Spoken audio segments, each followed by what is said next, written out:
La administración ha sido un método y una ciencia que ha sufrido cambios considerables con el paso del tiempo. Para entender un poco más acerca de su evolución, lo consideraremos mediante una línea de tiempo. Nuestro objetivo es mostrar no solo su constante evolución, sino también sus principales expositores y representantes para cada una de las épocas y los aportes más relevantes. Comencemos. En el año 1903, el fundador de la administración científica, el ingeniero estadounidense Frederick Winslow Taylor, con su experiencia centró su estudio de administración en incrementar la productividad de la empresa, aumentando la eficiencia del nivel operacional o nivel de los obreros, partiendo de lo particular a lo general, es decir, desde el obrero hacia la gerencia. Su obsesión fue analizar las tareas que realizaban todos los operarios para poder eliminar el desperdicio y la pérdida sufrida por la empresa y elevar los niveles de productividad mediante la aplicación de métodos y técnicas de ingeniería industrial. En este año particularmente se centró en 5 objetivos claros. El primero, salarios altos. Luego, aplicar métodos científicos en su observación. Selección de personal de manera estandarizada. Entrenar al personal científicamente para la producción normal. Y crear una atmósfera íntima y cordial en las empresas. Sin embargo, su preocupación por este último aspecto se fue perdiendo. Durante la misma época y con solo 3 años de diferencia, en 1906, el también ingeniero Henry Fayol, nacido en Constantinopla, proponía la teoría clásica de la administración. Aunque se relacionaban en varios aspectos con la anterior, esta teoría, al contrario de la científica, iba de lo general hacia lo particular, es decir, de arriba hacia abajo y del todo hacia las partes. En su propuesta argumenta que la empresa debe cumplir 6 funciones básicas, que al final 5 de ellas dependen directamente de la función administrativa, y estas se basan en 5 elementos administrativos que son planear, organizar, dirigir, coordinar y controlar, las cuales se reparten por todos los niveles jerárquicos de la empresa y no es exclusiva de la gerencia. En su postulado plantea la diferencia entre administración y organización y divide esta última entre la organización como entidad social y la organización como función administrativa. En su teoría, su principal énfasis está en la estructura. Adicionalmente, Fayol establece sus principios. Por otro lado, Luther Gulick y Lidala Urwig se dedican a profundizar el trabajo de Fayol alrededor de los elementos propuestos inicialmente.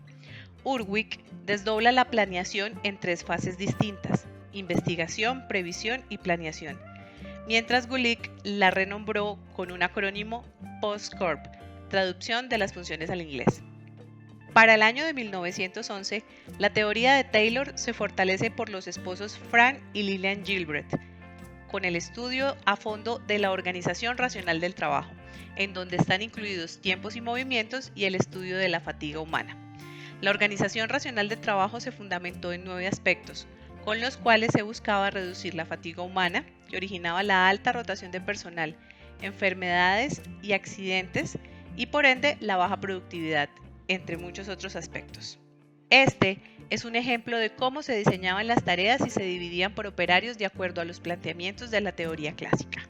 Cabe destacar que estas 2 teorías buscaban como fin principal aumentar la eficiencia de la empresa, una por medio de la eficiencia a nivel operativo y la segunda por medio de la forma y disposición de los órganos competentes de la organización y sus intereses.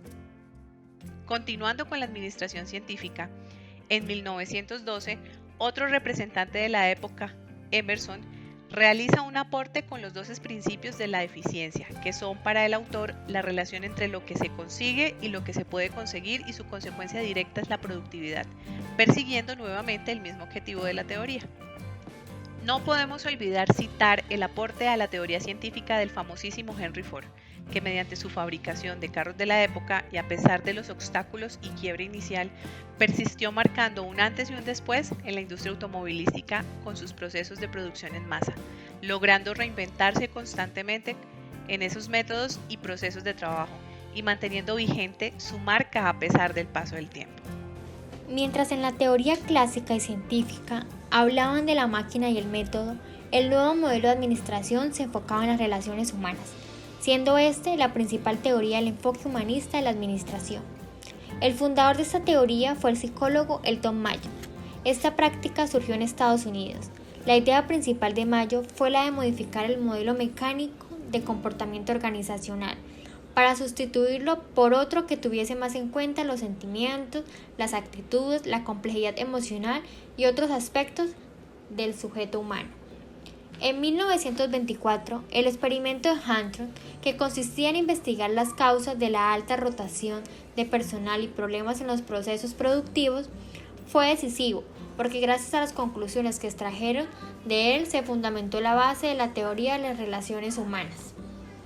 La Western Electric Company desarrollaba una política de personal dirigida al bienestar de los obreros, pagaba salarios satisfactorios y brindaba buenas condiciones de trabajo. Sin embargo, en 1927 el Consejo Nacional de Investigación inició un experimento en la fábrica del barrio de Hunter para determinar las relaciones de la intensidad de la iluminación y la eficiencia de los obreros en la producción. También se evaluó el efecto de cambios como el mantenimiento y limpieza de las estaciones de trabajo. Así, en 1928 inició el programa de entrevistas con los empleados para conocer sus actitudes del grupo experimental, oír sus opiniones respecto al trabajo y al trato que recibían, así como para escuchar sugerencias respecto al trato de los supervisores. En 1930 lograron entrevistar a 21.126 empleados, siendo bien recibidas por todos los que participaron. En el año 1931 se adoptó la técnica de las entrevistas no dirigidas, la cual permitía que los operarios hablaran libremente, sin que el entrevistador desviara el tema o tratara de imponer un rumbo previsto. La técnica y herramienta. Este experimento de Hunter, que fue en el año de 1932, la cual se dividió en 4 fases. La primera fase. Se escogieron 2 grupos de obreras que ejecutaban la misma operación en distintas condiciones. Aquí se pretendía averiguar qué efecto producía la iluminación en el rendimiento de los obreros. La conclusión es que se pudo comprobar que el aspecto psicológico y la formación cultural influyen en el desempeño más que los aspectos econométricos, como es el caso de la iluminación. En la segunda fase, se creó un grupo de observación. 5 mujeres jóvenes montaban los interruptores mientras una cesta operaria proporcionaba las piezas para realizar el trabajo. Del experimento las conclusiones fueron: las empleadas les gustaba trabajar en la sala de pruebas porque era divertido y la supervisión no era estricta y permitía trabajar con libertad y menor ansiedad. Había un ambiente amistoso y sin presiones en el que se permitía la conversación, lo que aumentaba la satisfacción en el trabajo. No había temor al supervisor, pues este funcionaba como orientador. En una tercera fase tenemos el programa de entrevista con sus empleados, para conocer sus opiniones en cuanto a su trabajo y el trato que recibían. Aquí ya fueron apartándose del interés inicial, que era buscar condiciones físicas de trabajo, y se dedicaron a estudiar definitivamente las relaciones humanas en la organización. En la cuarta fase se escogió un grupo experimental para trabajar en una sala especial con condiciones de trabajo idénticas a las del departamento. Había un observador dentro y fuera de la sala. Un entrevistador hablaba con el grupo. Este experimento tenía por objeto analizar la organización informal de los operarios, lo que se reflejó en los métodos que el grupo desarrolló para legitimar sus acciones. El experimento se suspendió en 1932 por motivos financieros. Su influencia sobre la teoría administrativa fue fundamental y sacudió los principios de la teoría clásica, que era la dominante. Las conclusiones más importantes del experimento Hunter fueron las siguientes, las cuales pueden ver aquí en la pantalla.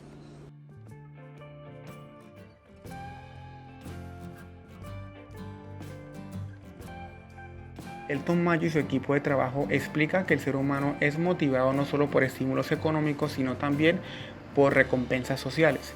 Esta teoría ignoró los conceptos de la teoría clásica, adoptando una práctica más humana donde la motivación, el liderazgo, la comunicación, la organización informal y la dinámica de grupo eran esenciales en la estructura de la teoría de las relaciones humanas, restando la importancia al método y la máquina, dando paso así a la psicología y sociología. En la tercera década del siglo XX se postuló la teoría de campo de Lewin, basada en 2 aspectos importantes, la motivación y la frustración. Considero que el campo de trabajo del individuo abarcaba también el aspecto psicológico, afectando la productividad de la organización. En conclusión, la teoría de campo explica la interacción entre el individuo y el entorno. Identificar y suplir las necesidades básicas humanas son importantes para el buen desenvolvimiento en las áreas diarias, y entre ellas tenemos las fisiológicas, las psicológicas y autorrealización. Otro apunte importante en la teoría de relaciones humanas es el ciclo motivacional.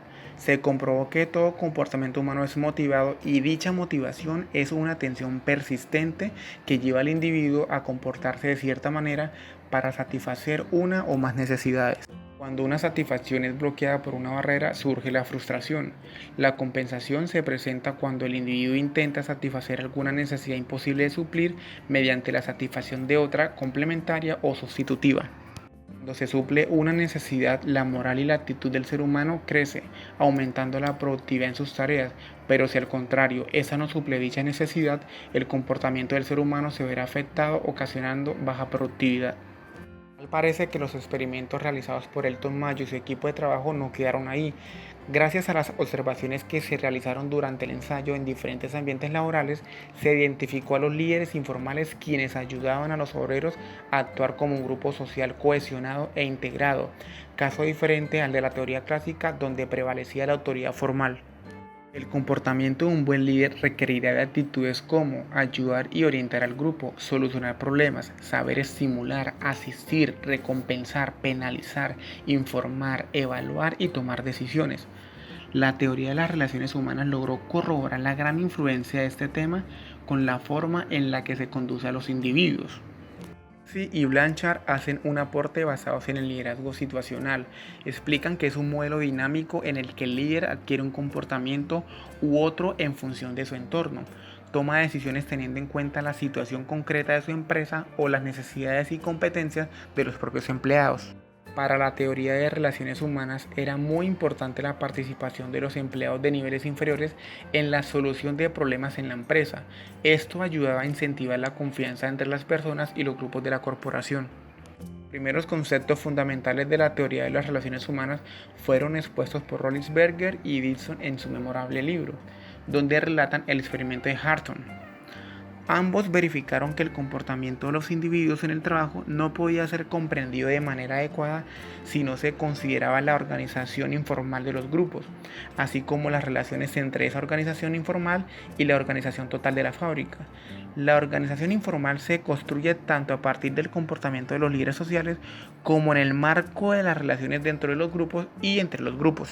Mientras que muchas empresas operan sobre la base de la teoría de las relaciones humanas, este tipo de gestión tiene sus peligros. Los trabajadores de las empresas se arriesgan a ser demasiado sociales o fácilmente influenciados por las emociones y opiniones personales al tomar decisiones, en lugar de basarse en datos confirmados por especialistas. A raíz de esta falencia nace el modelo burocrático de organización.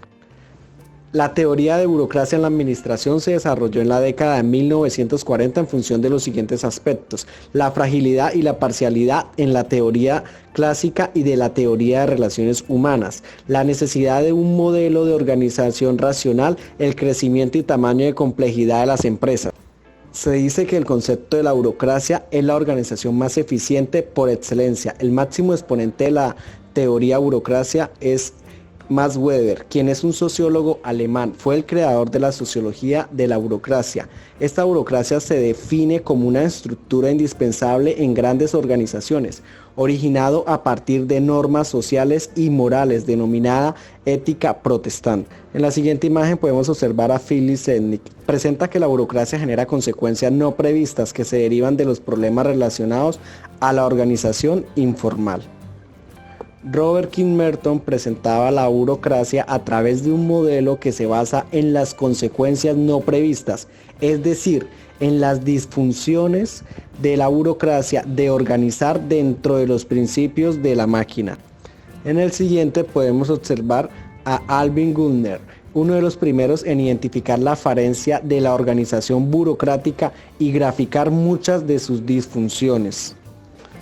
Nicole Moscheles es un sociólogo griego. Invita a que se abandonen las tendencias reduccionistas, que estas teorías se abran al análisis comparativo y que tengan en cuenta la necesidad y temporalidad y especialidad Mousoulis concluye que se debe utilizar el término burocracia como hizo Weber, como un tipo extremo útil para amplias comparaciones históricas y emplear para cualquier otro propósito el término de organización.